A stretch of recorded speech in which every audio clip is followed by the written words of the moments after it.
वैसे तो कहते होते हैं कि ज्ञान कभी मुफ्त में बांटना नहीं चाहिए, क्योंकि ना तो हर इंसान ज्ञान लेने के काबिल होता है, और बाकी जो मुफ्त में चीज़ मिलती है उसकी लोग कदर नहीं करते। पर समटाइम्स सिचुएशंस ऐसी हो जाती है कि आपको सबको बताना ही पड़ता है, और ऐसा ही चीज़ होती है एक, स्पेशली जब आप फेमिनाइन एनर्जी में होते हो, आप एक वुमेन होते हो, आपके साथ होता है।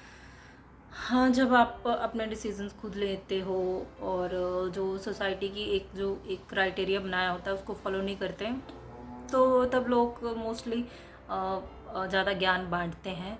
तो उनके लिए आज का वीडियो बना रही हूँ मैं। मुझे लग रहा है कि शायद मैं आंसर देना वैसे किसी को सही नहीं समझती हूँ, पर जब चीज़ें ज़्यादा होने लग जाती हैं तो फिर एक होता है कि भैया एक दे दो आंसर। तो ये वीडियो उसी के लिए कि एक औरत अधूरी होती है, ये सब कहते हैं। आई थिंक मैं बहुत बड़ी हो गई हूँ अब तो एज में, जैसे जैसे बड़ी हो रही हूँ इस क्वेश्चंस को आई थिंक हर लड़की, हर औरत झेलती है कि शादी कर लो। ये क्वेश्चन बहुत बड़ा होता है।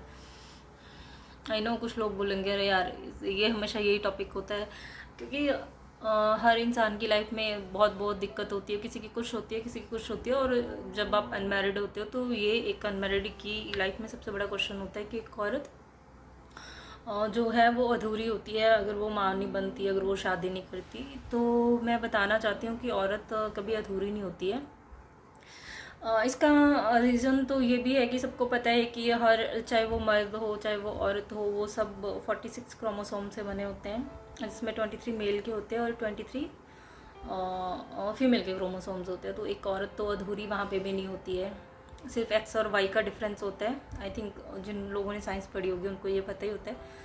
पर औरत वहाँ पे भी अधूरी नहीं होती है। और अगर आप आगे थोड़ा जाओ फिज़िकल वर्ड से ऊपर, तो स्पिरिचुअलिटी में, तो आप स्पिरिचुअलिटी भी यही मानती है कि औरत कभी अधूरी नहीं होती है, क्योंकि हर ह्यूमन बॉडी में सबको पता है कि 7 चक्रा से बनी होती है बॉडी।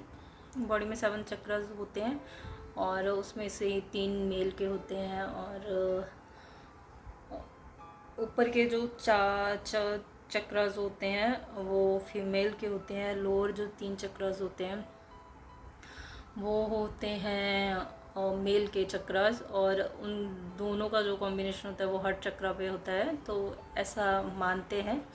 और जैसे ही फेमिनाइन एनर्जी होती है वो अपने लोअर चक्रा से को बैलेंस करती है जब, और वो ऊपर फिर से अपनी फेमिनाइन एनर्जी तक पहुंचती है। तो सबको पता है कि ब्रेन में जो है कि लेफ़्ट ब्रेन है वो राइट ब्रेन को कंट्रोल करता है, और जो राइट ब्रेन है वो लेफ़्ट को करता है, जिसे स्पिरिचुअलिटी में बोलते हैं कि शिव और शक्ति का मिलन होता है। तो औरत वहाँ पे भी अधूरी नहीं होती है, क्योंकि जब मेल और फेमिनाइन एनर्जी मिलती है, और फिजिकल वर्ल्ड में वो क्रिएशन करते हैं बच्चे के रूप में, लेकिन जब एनर्जीज ऊपर चक्रस के थ्रू जाती है तो वहाँ पे जो शिव और शक्ति का मिलन होता है, वहाँ पे चीज़ें जो होती हैं वो बहुत सूक्ष्म लेवल पे होती हैं। वहाँ पे भी क्रिएशन का काम होता है। जो सेम हार्मोन्स का जो रिसाव होता है, जो रिलीज़ होता है, जो मेल और फेमिनाइन के मिलन से होता है, वो सेम टाइप के हार्मोन्स का रिलीज़ ही, जो हैप्पी हार्मोन्स बोलते हैं, वो रिलीज़ तब भी होता है जब आपकी जो चक्रास की एनर्जीज होती है वो ऊपर आज्ञा चक्र पे जाती है। तो इसीलिए एक औरत, मुझे नहीं लगता कि एक औरत अधूरी होती है, वो स्वयं में पूरी होती है। आई थिंक उसको इस लेवल तक पहुंचने नहीं दिया जाता है कि वो उन चीज़ों को रियलाइज़ कर सके। और उसमें मोस्टली हमारी फेमिनाइन ज़्यादा वो करती हैं, योगदान डालती हैं दूसरी फीमेल एनर्जी को सप्रेस करने के लिए। वो ज़्यादा बंधनों में बांध के रखना चाहती हैं, क्योंकि शायद वो खुद इतने बंधनों में बंधी होती हैं कि वो होता है ना कि वो खुद तो बंधनों में बंधी होती हैं और आगे किसी और को आज़ाद होने भी नहीं देती हैं। तो इसीलिए शायद एक कहावत भी बनी हुई है कि औरत औरत की दुश्मन होती है। ये कहीं ना कहीं सही भी होता है, मुझे तो लगता है कि कहीं ना कहीं सही है, क्योंकि एक औरत दूसरी औरत को कभी आगे बढ़ने देती नहीं है। एक औरत अगर अनमैरिड होगी भी ना, तो उसको साथ वाली औरतें ही वो करती रहती हैं कि यार, हमेशा लगी रहती हैं कि तुम ऐसा करो, वैसा करो, वैसा करो, तुम अधूरी रह जाओगी, तुम अकेली रह जाओगी। ये एक चॉइस होती है कौन इंसान कैसे रहना चाहता है, क्या करना चाहता है लाइफ में, क्या नहीं, तो उसको उसकी चॉइस पे रहना चाहिए। कि ज़रूरी नहीं होता कि मुफ्त का ज्ञान आपको हर जगह देना ही होता है, और जो आप ज्ञान दे रहे हो वो सही होगा। वो सामने वाले पे डिपेंड करता है कि वो उसको लेना भी चाह रहा है कि नहीं लेना चाहता है।